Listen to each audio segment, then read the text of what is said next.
All right, back for another beer review, and today I'll be reviewing yet another beer from the Deschutes Brewery, and they're out of Bend, Oregon, and this is the Abyss, and this is a part of their Reserve series, and this is the 2022 release. So they're calling this one a barrel-aged Imperial Stout that comes in at 11.6% alcohol by volume, no IBUs. Listen, time of review, this bottle is just under 14 months old. So recently, on a trip to Erie, Pennsylvania, I think it was about 2 or 3 months ago, I picked up 3 different beers from Deschutes. I picked up their Black Butte Porter, their Obsidian Stout, and this. I already reviewed the first two, both classic beers, really enjoyed them, and I wanted to get to this one a little bit sooner, but here we are in early 2024, and I am reviewing it. Now, full disclosure, I've had different vintages of the Abyss in the past, and I really like it. I've had the 2007 vintage back in 2013, aged a little bit too long. I've also had, I think, the 2014 and the 2016.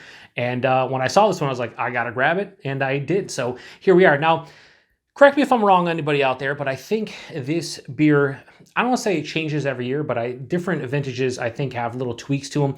I just remember the ones that I had, and I think in general, like most years, this is a blended barrel-aged beer where they age it in bourbon, they age it in fresh oak, and then they age it in some kind of wine barrel. So that's what I remember about this one. They also have a generic, I guess, a couple sentences. I'll just read them because I already saw it, and I'm not going to bullshit you. It says, immeasurable depth and complexity, hints of molasses, licorice, and other alluring flavors make it something not just to quaff, but to contemplate. So I don't know about that. It's almost 12%. Just quaffable? All right, settle down. Anyway, we're going to crack this one open and get in the glass, and I hope this is quite delicious. I've liked the prior vintages. Outside of that 2007, which was past its prime with 6 years, the other ones were just absolutely fantastic. So anyway, yeah, it's pouring out like motor oil. Definitely thick. We're going to pour the entire thing in. I'm going to drink this entire thing, and this glass can hold, I think, let's say it's like 18 ounces. So 12-ounce bottle, we should be fine. A little bit of cheat. A little bit of cheat. So yeah, that's pitch black in the glass. In person, more of a very, very, very dark brown. Hold it up to the light. Yeah, I see a little bit of like a ruby red, darker brown here, but yeah, I mean, up to the light, it's like black. On camera, going to be pitch black, but in person, definitely more of a dark brown. The head had almost a finger of a straight up dark brown colored head, super dark looking. There's alcohol legs, not crazily at almost 12%, but they're definitely hanging on to the side of the glass, and the head itself is super creamy looking. It is now dissipating, but yeah, it looks fantastic. Let's get a nose. It's mellow, honestly. Wow. Ooh, very charred. Like it has like a big charred kind of malt presence. Dark chocolate as well, like a baker's chocolate. They say molasses and licorice. Not getting a lot of licorice in the nose. Definitely molasses, brown sugar, caramel toffee, caramelized burnt sugars. A little bit of like a vanilla.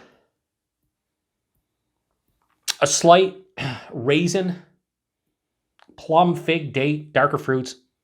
And the barrel that's here is more of like just an oak barrel. So like I said, this is blended with bourbon. Pretty sure it's blended with bourbon, oak, fresh oak that is, and then a wine barrel. I think one of the years I had was a Pinot Noir, something like that. I'm getting just more of like just straight oak. So there's a little bit of oak in the nose, some vanilla.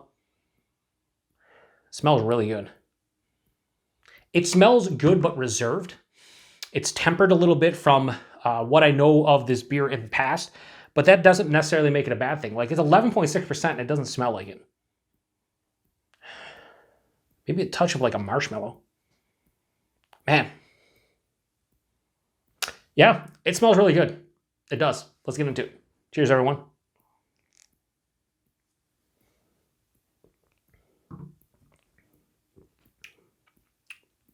Really nice. While it's really nice, it's also, again, more subtle, subdued, dialed back, tempered, just like a calm, just very like a calm barrel-aged beer. As I sit here and let the finish do what it's going to do, it definitely is giving me more of like a barrel-aged, like Russian Imperial. Pretty sure this is a Russian Imperial Stout that is barrel-aged. Pretty sure. Because at least on the finish, it definitely tastes more like Russian Imperial Stout more so than American. Body on this, it's a bit thin. Body on this one, a bit thin. 11.6%, I was hoping for like a full chewy body. It's like lower side of full into medium full. So it's definitely a little bit thin. I'd like to see a little bit, more emphasis on the body. The mouthfeel, it has a nice mild to moderate carbonation. It's smooth. It's somewhat creamy. So the mouthfeel is nice, and it's better than the body, in my opinion. The taste. The nose carries over. Like I said, it's a little bit more subdued and just like very, like I said, calm. That's the word I'm using here. It's a calm beer, barrel-aged beer, that is. Right at the forefront, it's roasted malt into like a charred kind of malt. Definitely big roasty, toasty vibes. That kind of translates into this like burnt caramelized sugar, which makes sense. You're going from charred kind of malt to like a burnt sugar. It's caramel. It's a little bit of brown sugar, toffee, molasses. In that realm, not necessarily any of those specifically, just you'd say all of them because it's kind of in that realm.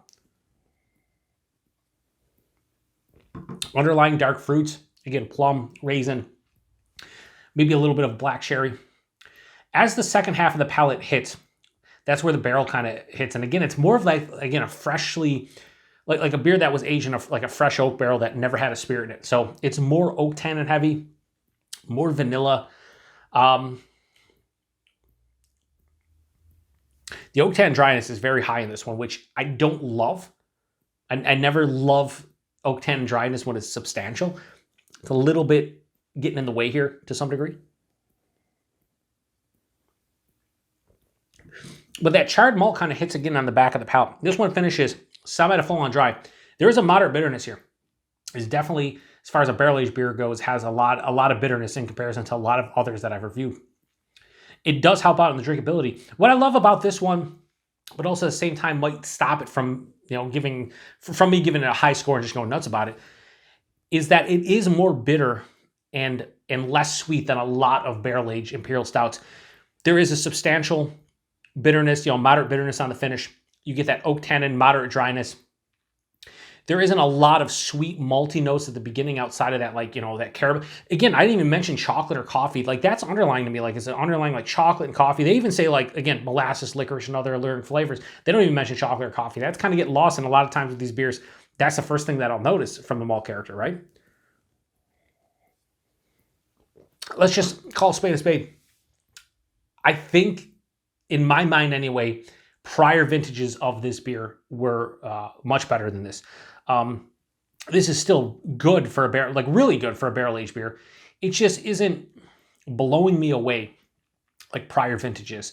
And I really like Deschutes. I think Deschutes makes fantastic beer. The Black Butte Porter, one of my favorite American porters. That Obsidian Stout was really good for what it is. They just make good beer. I've had a lot of beer from them in the past. We don't get distribution of them here in the Buffalo, New York area, but I really do dig their stuff whenever I get my hands on it. And I picked this one up because the Abyss I've had numerous times before, as I said, and it was pretty good almost every single time. So this, while really good, just isn't like upper echelon, top tier for what I'm looking out of it. And again, this is just under 14 months old, so it's not super fresh.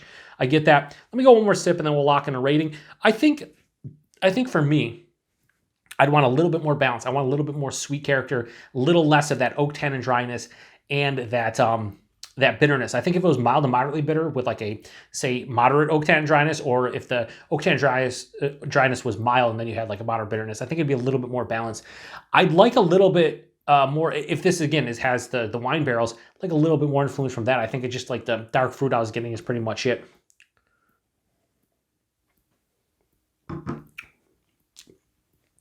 It's really good. Don't get me wrong, it's really good. You got to nitpick beers like this. You really do. You got to pick them apart and you got to say, hey, what do you really like and what you don't? And for me, I really like this beer as a whole. It's just not amazing. Sometimes that happens. So the Abyss, part of their Reserve series, the 2022 release, I have no issues giving this a low 4.25 and go 4.15. I think that's the best I can do on this one. I'd like to try a fresh bottle of this at some point and then maybe like a super aged bottle again. I don't know. We'll see if I ever am able to get my hands on their stuff again. They get distro in PA and Ohio, but not here in New York, which is a bummer. They've never gotten distro in New York as far as I know, at least since I started drinking craft beer in late 2009, early 2010. So Yeah, 4.15 out of 5. So, price point availability, I think typically like the Abyss is like $20 4 pack. I don't remember what I paid for this. It was either like $5 or $6, so kind of in that realm for a single bottle. And then availability, outside of knowing two things. A, they're not available here in the Buffalo, New York area. And B, pretty sure they have a beer finder on their website. I really don't know. I'd imagine you'd see them all over the West Coast and probably like some into the Midwest. Like I said, PA and Ohio, I see them. So we just don't get them here in New York, and that's kind of a bummer. So if you've had this specific vintage before, whether it's fresh or aged, or you had prior vintages, post in the comment section. Let me know what you think about them. Here's the thing, 11.6% too. It definitely drinks like a big beer, right?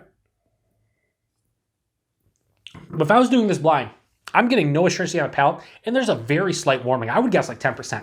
So I would say, you know, maybe I undersold it at 4.15 based on the alcohol being hidden, but maybe not, because I don't love the flavors. I like them. But it definitely does hide the alcohol extremely well. 11.6%, I cannot tell. I know it's a big beer, but I don't know it's almost 12%. So that's impressive. Yeah, so we're going to shut this one down. Appreciate everybody stopping by for another beer review here on the Beer Patrol. To the next one. Cheers.